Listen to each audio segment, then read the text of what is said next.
Welcome back from that short break. You're still watching Sunrise at Sea right here on CTV, and welcome to the Twitter Jabs too. My name is Apollo Sarah, and we are continuing the conversation from the Twitter Jabs one. And this is after Kampala came to a standstill yesterday after a group of housewives were protesting against the little Kameeza Money. And what Kameeza Money is the daily allowances left at home for the maintainers of the home. Well, it left a lot of people wondering, why are they protesting? Increased from what to what? What is Kameeza Money? Some people have never heard of Kameeza Money or don't even know what it's about. Well, according to the housewives, they say that also side chicks have taken over their husbands' lives and are spoiling their marriages. Well, they also said that they also want to be taken to Dubai and they want their husbands to spend more time at home. Well, the women were later intercepted and arrested and taken into custody by the police because the police said that they were not aware of this protest. It was illegal and there hasn't been any update on whether they have been released or not. Well, joining me in studio to, make sense of this situation is Ms. Sophia Nyanzi Mulindo, and she's the CEO of Ayita Charity Foundation, and Mr. Okidi Christopher, he's a lawyer and social analyst. Good morning. Good morning. Good morning. Thank you for joining me on the show. Thanks for having us. How are you? Fantastic. Now let's talk about Kameeza Money. All right. What is Kameeza Money? Please help me understand. For the viewer who has never even heard of this phrase, what exactly is Kameeza Money and what is it supposed to be used for? I'll start with you. Well, Kameeza Money is a daily allowance. From back in the day, the Baganda men used to leave it for the housewives because the women never used to work. So this Kameeza Money was supposed to help with the daily expenditures, whatever it is that you want. Well, nowadays Kameeza Money has grown. It has grown to do a lot of other things. Yes. It has grown to take care of the woman in the sense of whatever beauty, anything that she needs, clothes, all that stuff. But ideally, Kameeza Money was supposed to be daily, basically amount that's left by the husband for the wife to cater for the daily expenditures in the home. Yes. Yes, pretty much that's what So it has now evolved into her own personal skincare and beauty, needs, as it is definitely a priority in the house, no? Yes. So I would like to ask, who is supposed to be, before we go deep into this conversation, I just want to understand the basics around Kameeza Money. Is it only for husbands or wives can also leave Kameeza Money at home? For what Kameeza Money really describes, or what it is supposed to be, it's supposed to be left by the husband, not by the wife. And well, I'll also relate it to the religious bit of it. At least in Islam, a man is supposed to take care of his home. So Kameeza Money is supposed to be left by the man, Yes, so it should be given. But of course, I mean, it also comes down to what you guys agreed as far as your marriage is concerned, because now things have evolved. Women are now working. The Kameeza Money was at first predominantly left for, the housewife, yes. But now we all get out, we all go and work. So maybe that's another conversation, depending on how your relationship basically works. Yes. Right. So I would like to pick your mind and thoughts on this protest. Do you think this was justified? Do you think this is necessary for them to have to storm the streets and tell everybody, my husband has a side chick, I also want to go to Dubai, the Kameeza Money is not enough? I would like to hear from you, Christopher. Oh yeah, Kameeza, first of all, we need to understand that Uganda is not a homogeneous country. We also have the construction of Kameeza Money varies according to the various regions and ethnic groups and makeup tribes in the country. Yes. So Kameeza, fine, the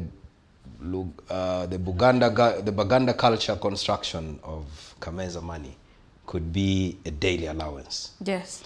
But where I come from, like for example, northern Uganda, yes, Kameeza Money is really just to take care of home. It is not an allowance anyway. We are capable. We women, you know, we women are actually capable of having a standalone allowance. Yes.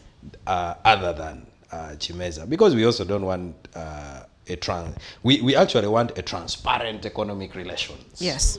Between our spouses.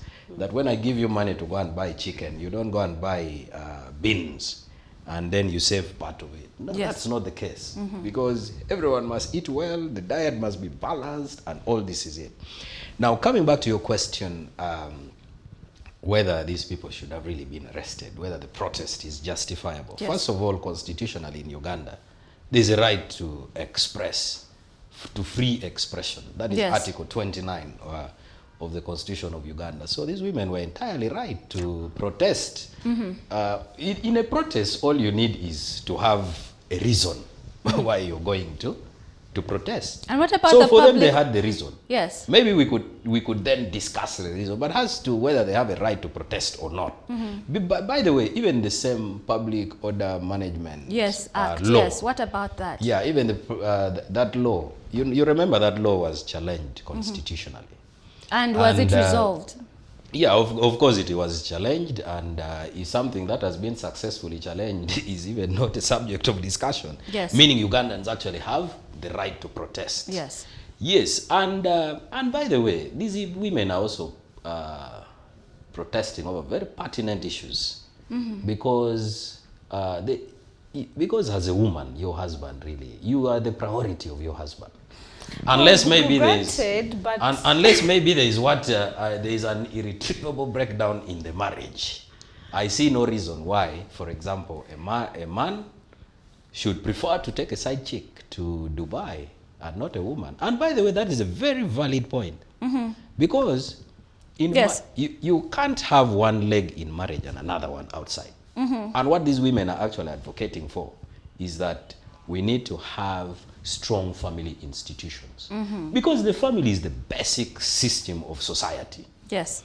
That if you have a dysfunctional family, you'll have a dysfunctional state.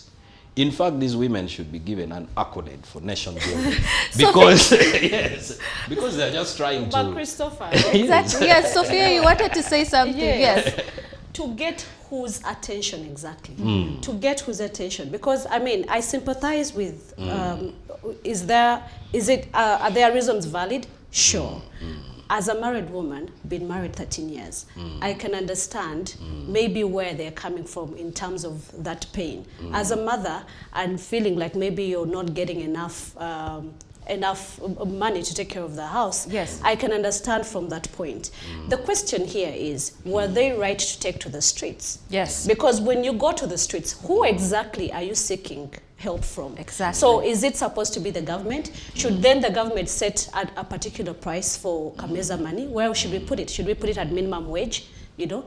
And if my husband is an engineer and yours is a doctor and the other one is a mason, where do we draw the line of what Kameeza Money price should be? Exactly. So when you go to the streets, what exactly are you trying to say? Who are you trying? Who are the stakeholders that you're trying to to call upon to intervene in this particular situation? Are you getting NGOs?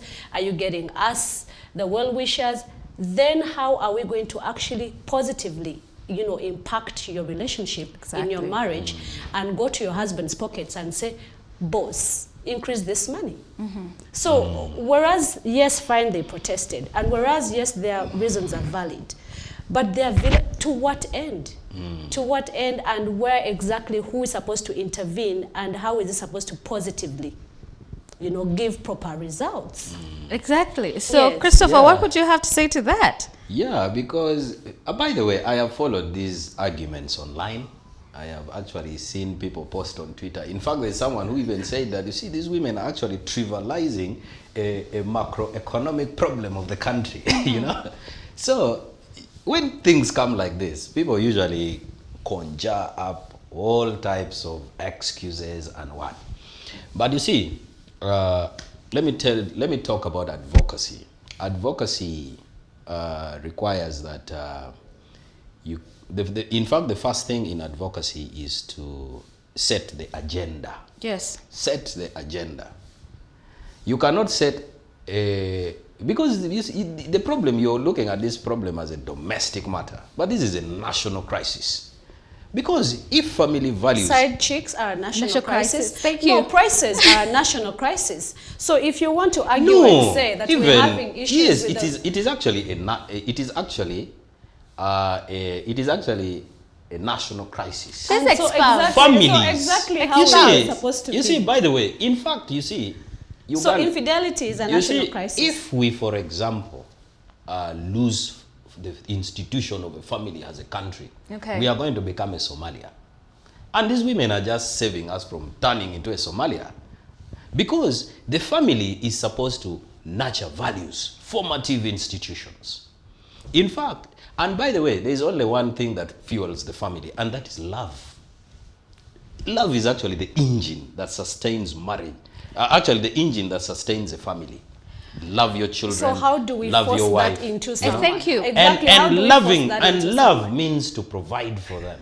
You're right. You see, Christopher. People should not run away from their. People should not run away from responsibility. Yeah, but how do we force that into them? And by the way, marriage is an economic partnership. People actually just think it's a romantic relationship and all these other things, but it is also an economic partnership. But Christopher, then if you say it is an economic partnership, then who should we hold accountable? Shouldn't the housewives take accountability for the fact that they married men who are not economically stable? So why take it to the streets, like what Sophia is saying? Why take it to the streets? Why not address it at home?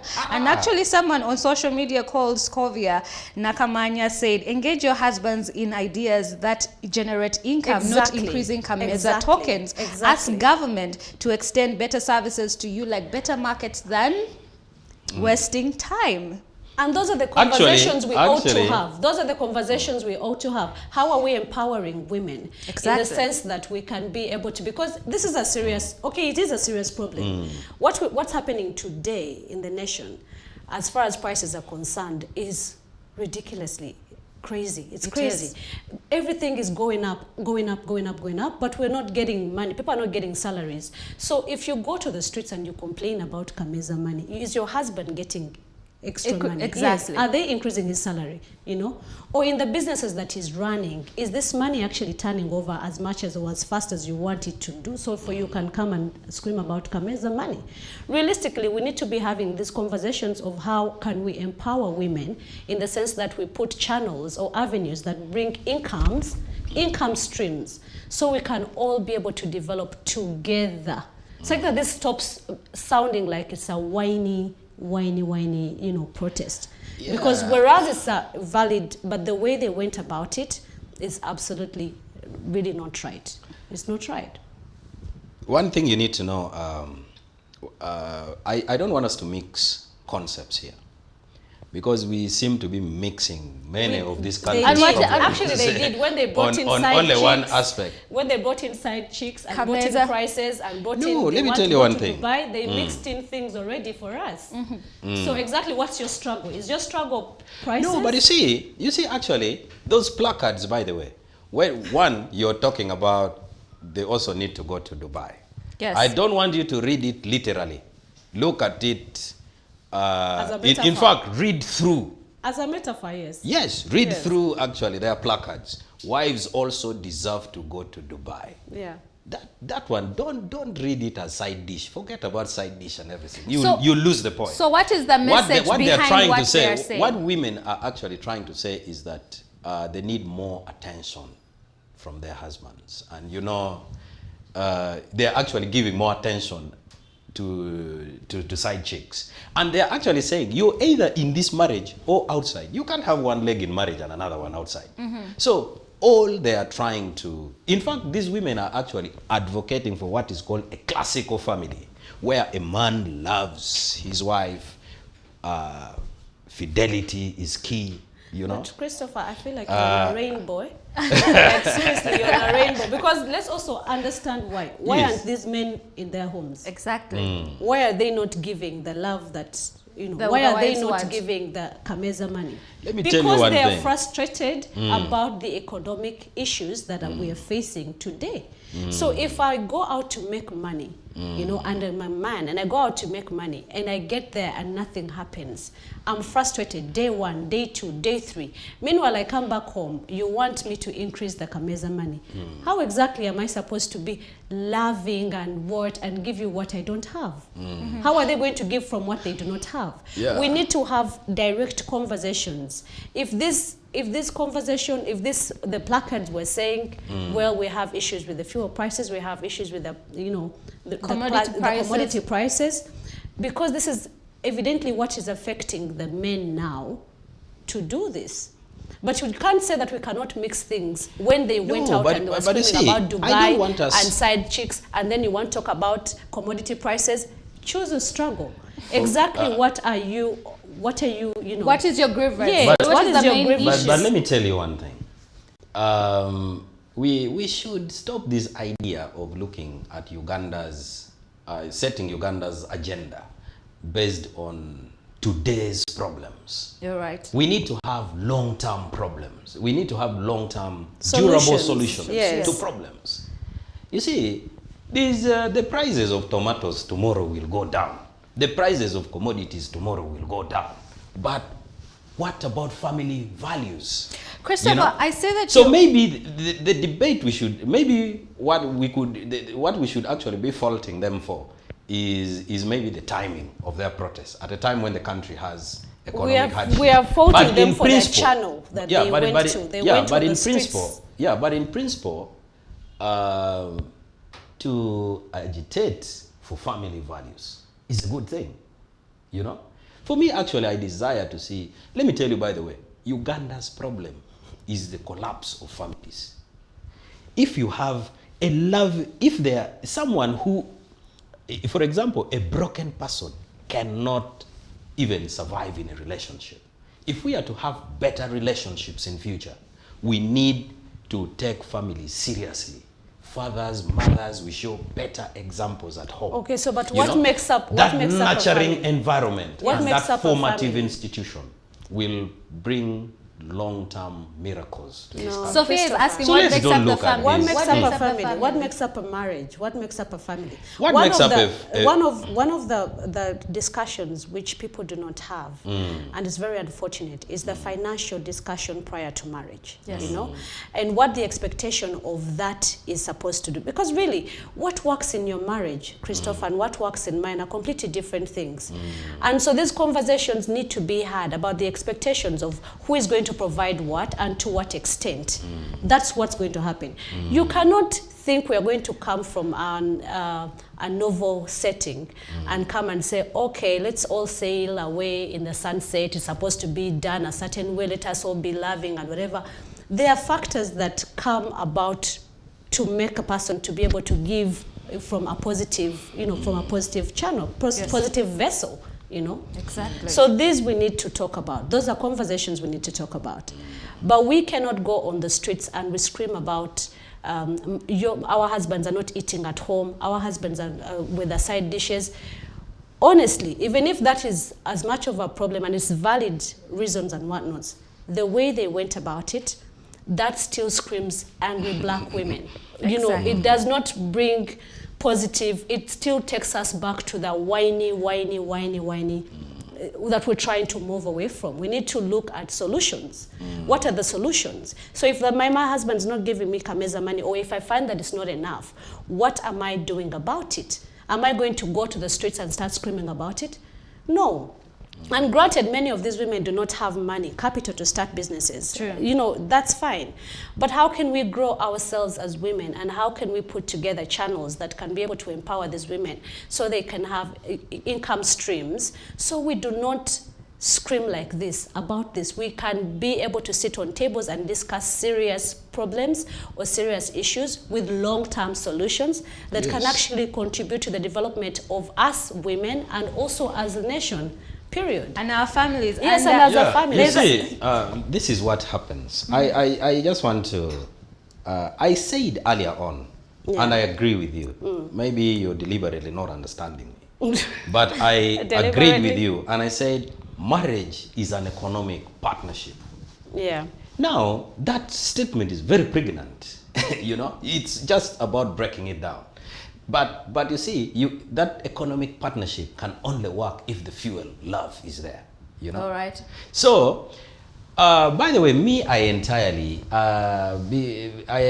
support the whole idea of families having businesses, men and women partnering to have businesses, and that is actually why I even said that the whole Kameeza concept should not be looked from just with the parameter of maybe one ethnic group. Yes. Because these concepts mean different to other people. Yes. But the most important thing is, if we have in our mind the concept that marriage is an economic partnership, you can even have businesses. In Germany, for example, Germany as a country is developed because of small family businesses. So how do we tell people, how do we help people understand that marriage is an economic partnership that has to also include love? How do we fix this? Yeah, interestingly, let me tell you one thing. Because many times when you talk about love and money, people are going to throw the idea away completely.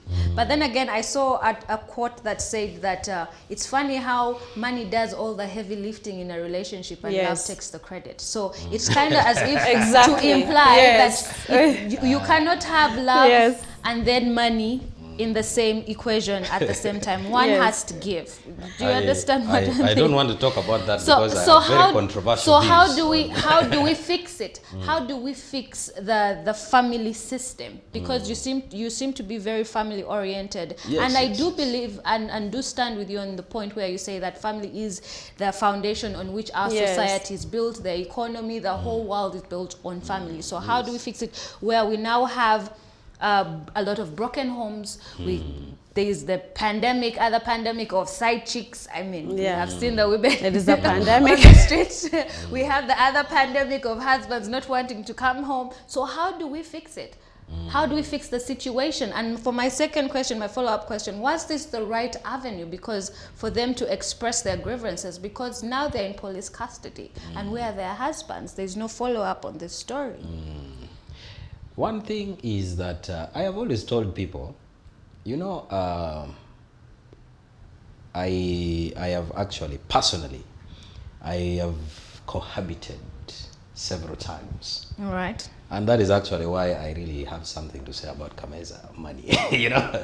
But this is actually my opinion. Men, there's a difference between a man and a boy. All right. And what is that? There's a difference. And actually, women are meant for men, not boys. You know? Because a man has advanced emotional intelligence than a boy. For example, me and you.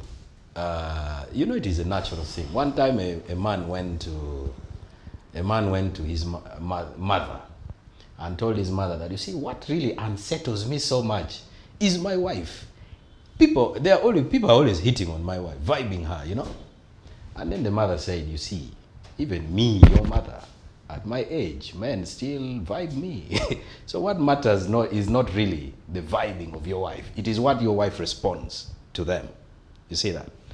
So that it will take a man to really understand that, yes, people will be vibing my wife, but what matters is her resolution to be my wife. In that same, you know, there are men who are even fathering children that are not theirs. But it takes a man, because sometimes now you say, now if I chase this one away, now you look at the children, Junior is there, what and what, you cannot even handle, you know. So you now say, okay, I'm not a boy, let me act like a man. So it is to build marriages, to build homes. It is men who build it, not boys. And the same bit, don't you think it's also the women's prerogative to understand that it is not a side chick problem, but rather their husband are the problem? Exactly. So don't you think that they shouldn't... Let them marry men. Let them stop marrying boys. That could be the solution. What is that? What does that even mean? Thank you. When you start saying that, let them start marrying boys, what does that mean?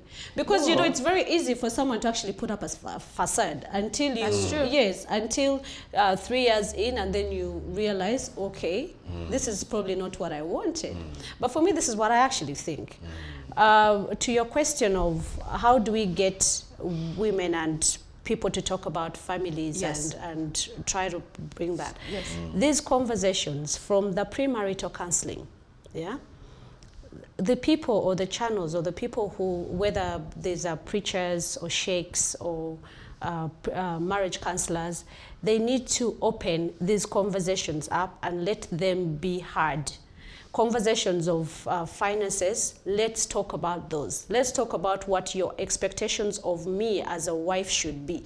Because your idea of what a wife should be and what my idea of what a husband is supposed to be or do are completely different things. So these conversations should be encouraged within by couples by these guys for couples to have them and be honest about them. Yes. To the detail of, simple things as, and I call them simple, whereas they're not simple to other people. Do I want you to kneel while you're serving me? Do I want you to, am I gonna have this second wife? Am I going to have, these conversations should be had because these are things that are frustrating marriages. And then when you get in there, like, oh no, for me, I expect my husband to do da-da-da-da, but that's not what he thinks our husband should do. Yes. So these conversations should be had prior. That's, for me, I feel like that's number one.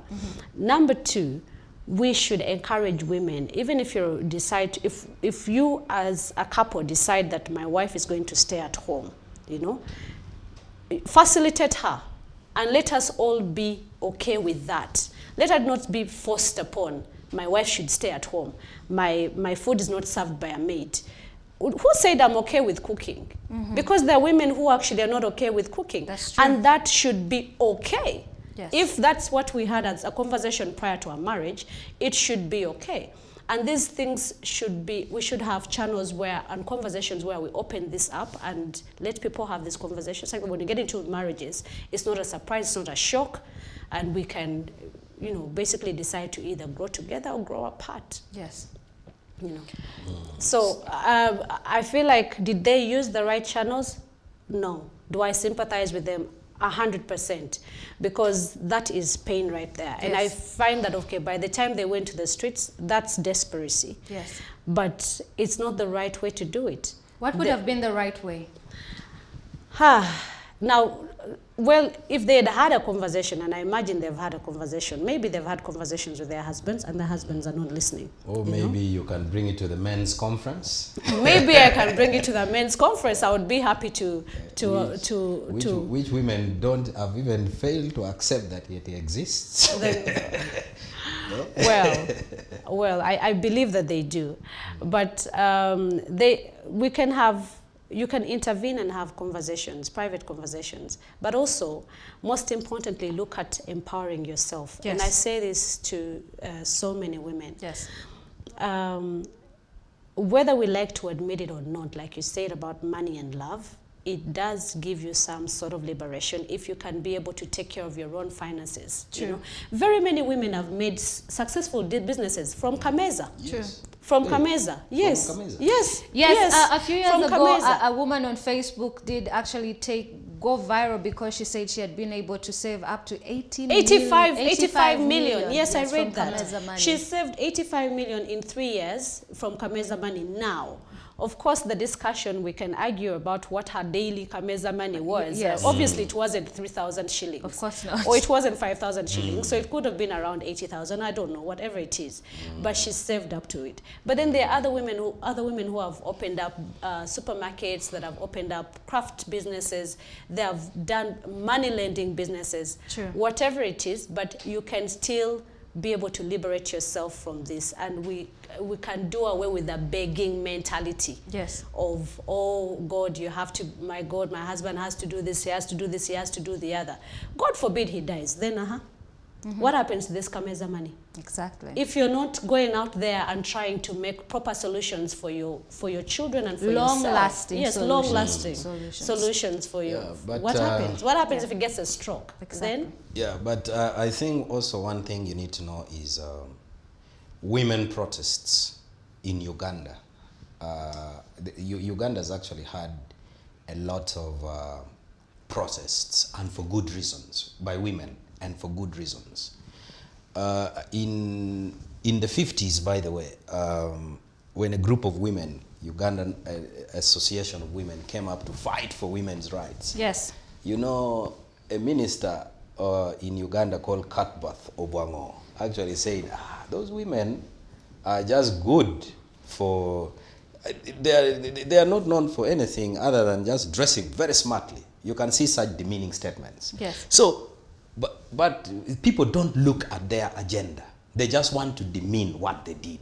You're right. You see? And that is what I have not liked. Because you see, the struggle for women in this country to even get this gender equal dispensation has been a very long journey. Yes. And if along the way, they still find there are still other challenges and they need to set a national agenda around it,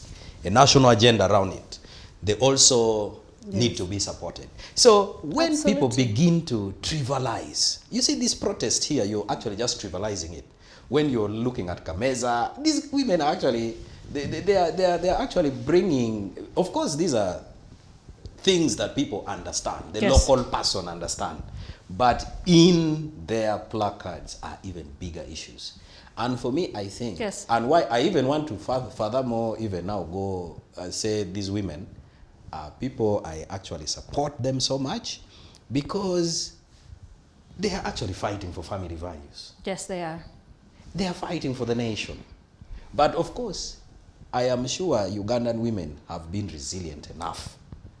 For me, I just encourage them to use whatever mode they use. Even if nude protests, let them do it. We saw nude protests over land, which is an economic resource. That is a bit extreme.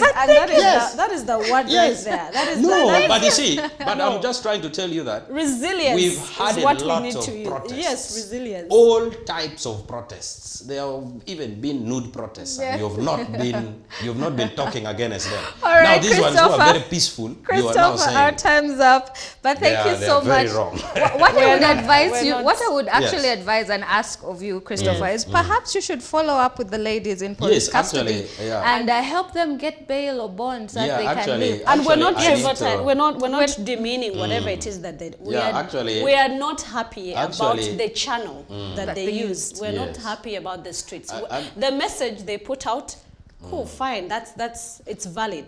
But how they went about it, you don't agree. We don't. No. Well, that is all we had for you on this segment of the Twitter Jabs. And the police did advise the ladies, the housewives, to get off the streets and make a formal gathering where they can address their issues. And in that, they did respond by saying that they'll be holding a women's conference this Wednesday, and that is 13th April at NCC Naguru. And that is all I had for you on this segment of the Twitter Jabs. The conversation does continue. Please head on to our social media on Twitter, and that's at CTV Uganda.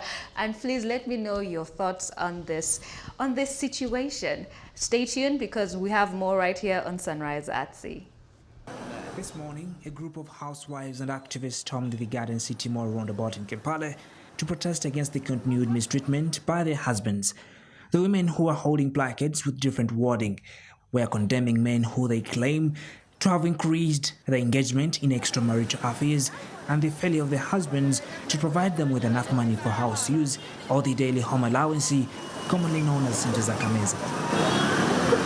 According to the group of women, they are just part of a larger group that has been dumped by their husbands. The women who stood out for hours protesting were later arrested by the police operatives for allegedly holding an illegal protest. They were later ordered to work with police and army officers from Garden City Mall to the Central Police Station.